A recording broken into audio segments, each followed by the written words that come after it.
Hoje falaremos sobre os tipos de sujeito, uma matéria muitíssimo importante para qualquer estudante de língua portuguesa, independentemente do seu nível acadêmico. Um bom ingrediente quando o prato do dia é análise sintática. Para começar, vamos conceituar o sujeito.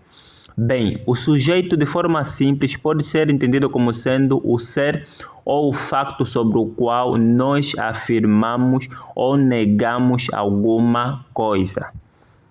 Reitero, o sujeito é o elemento sobre o qual nós falamos alguma coisa.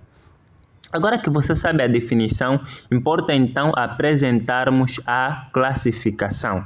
E adianto já dizendo que existem 5 tipos de sujeito, a saber, sujeito simples, sujeito composto, sujeito subentendido, sujeito indeterminado e sujeito inexistente. Cada tipo é diferenciado do outro. E você, para que consiga identificar cada um deles, é necessário que fique até o final da aula, não pule nadinha.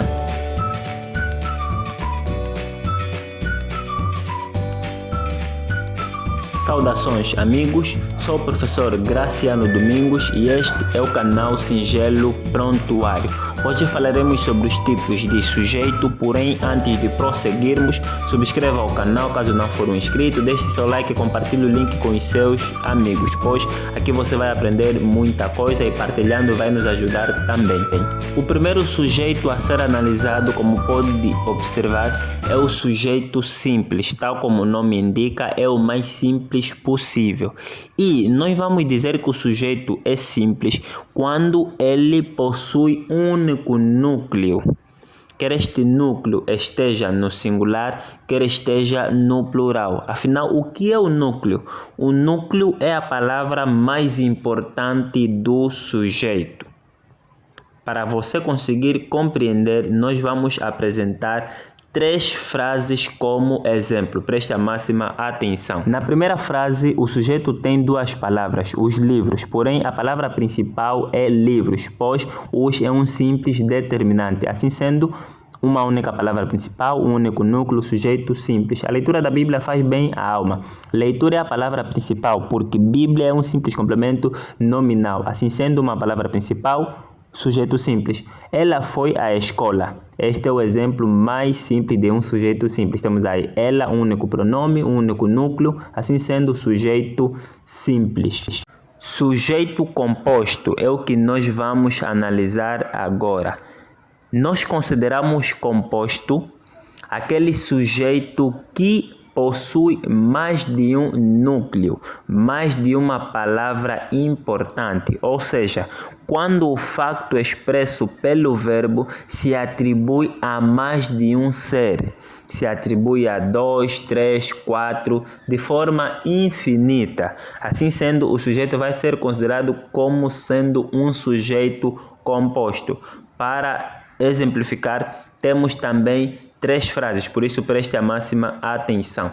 O João e o André são inteligentes. Quem são inteligentes? João e André. Portanto, essa característica de ser inteligente atribui-se a 2 seres, João e André. A bondade e a humildade foram banalizadas. Quem foram banalizadas? Bondade e humildade. Portanto, 2 núcleos, um sujeito composto.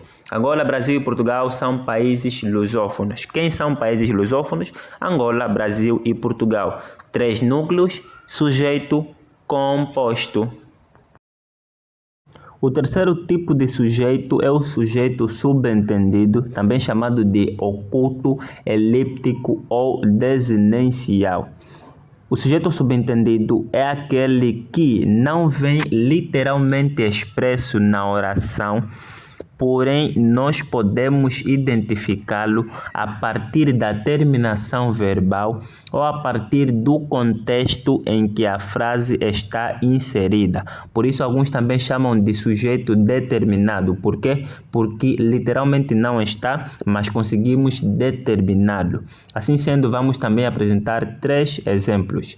Estamos tristes. A forma como o verbo termina, estamos, nós conseguimos perceber que se trata da primeira pessoa do plural, neste caso nós, é o que está subentendido. Ferir-me no trabalho. O verbo ferir está conjugado na primeira pessoa do singular, assim sendo, eu é o sujeito que está oculto. Ofereceste um lindo presente à mamã. Ofereceste refere-se à segunda pessoa, tu, assim sendo, é o sujeito oculto. Sujeito indeterminado é o que nós vamos analisar neste preciso momento. Como o próprio nome indica, é indeterminado, ou seja, diz-se indeterminado quando nós não conseguimos identificar quem praticou a ação, por duas razões muito simples: ou não conhecemos ou não queremos identificar. Porém, para consolidarmos este pormenor, vamos também, como fizemos anteriormente, apresentar 3 exemplos muito simples. A vossa atenção. Falaram mal de ti, não identificamos quem falou, se calhar por causa de sigilo. Assim sendo, o sujeito é indeterminado nesta oração. Vive-se mal naquele bairro, não especificamos. Quem vive mal? Todos? Alguns? A juventude?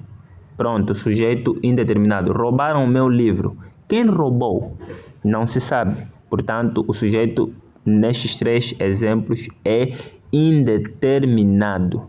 Chegamos então ao sujeito inexistente, ou seja, aqueles casos em que a oração está sem sujeito. E isto é possível quando o facto expresso pelo verbo não se atribui a nenhum ser, não se atribui a nenhuma pessoa gramatical. Encontramos situações dos gêneros com os verbos impessoais, os verbos que exprimem fenômenos da natureza, o verbo haver quando tem o sentido de existir, os verbos haver, fazer, ser, estar, passar e ir quando se referem a tempo. Vamos então exemplificar. Choveu bastante.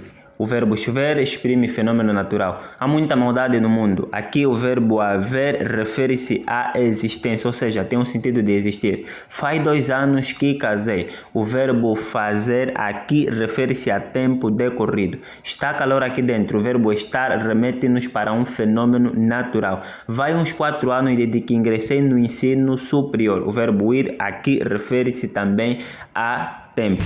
Obrigado por chegar até aqui, subscreva o canal caso tenha gostado desta aula, deixe seu like e compartilhe o link com os seus amigos. Até mais!